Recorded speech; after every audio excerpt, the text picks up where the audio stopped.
ಬಳ್ಳಾರಿಯ ಕನಕದುರ್ಗಮ್ಮ ಆವರಣದಲ್ಲಿ ಒಂದಲ್ಲ ಎರಡಲ್ಲ ಮೂರಲ್ಲ ನಾಲ್ಕಲ್ಲ ಬೇಲ್ ಹಾಗೆ ಆಗುತ್ತೆ ಅನ್ನೋದಾದ್ರೆ ಬೇಲ್ ಆಗಿದ್ದ ದಿವಸನೇ ನೆನ್ಪಿಟ್ಕೊಂಡ್ಬಿಡಿ, ಬಳ್ಳಾರಿಯಲ್ಲಿ ಜಾತ್ರೆ ಬರೋಬ್ಬರಿ 10,000 ಜನಕ್ಕೆ ಊಟ ಹಾಕ್ತೀನಿ.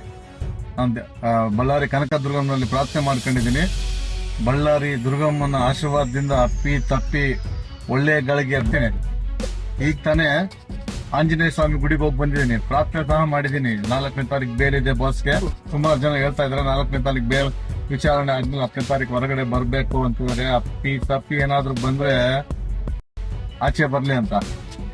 10ನೇ ತಾರೀಕು ಮೋಸ್ಟ್ಲಿ ಹೊರಗಡೆ ಬರೋಂತ ಚಾನ್ಸಸ್ ಇದೆ ಅಂತ. ವೀಕ್ಷಕರೇ, ನಮ್ಮ ಚಾಲೆಂಜಿಂಗ್ ಸ್ಟಾರ್ ನಟ ದರ್ಶನ್ ಅವರು ನಾಳೆ ರಿಲೀಸ್ ಆಗುವಂತಹ ಎಲ್ಲ ಲಕ್ಷಣಗಳು ಇದೆ. ನಾಳೆ ನಡೆಯುವಂತಹ ದರ್ಶನ್ನ ಕೇಸ್ನ ವಿಚಾರವಾಗಿ ಡಿ ಬಾಸ್ ದರ್ಶನ್ ಅವರಿಗೆ ಬೇಕಾದಂತಹ ಬೇಲ್ನ ವಿಚಾರವಾಗಿ ಕೋರ್ಟ್ ಬಳಿ ಮನವಿ ಮಾಡಲಿದ್ದಾರೆ.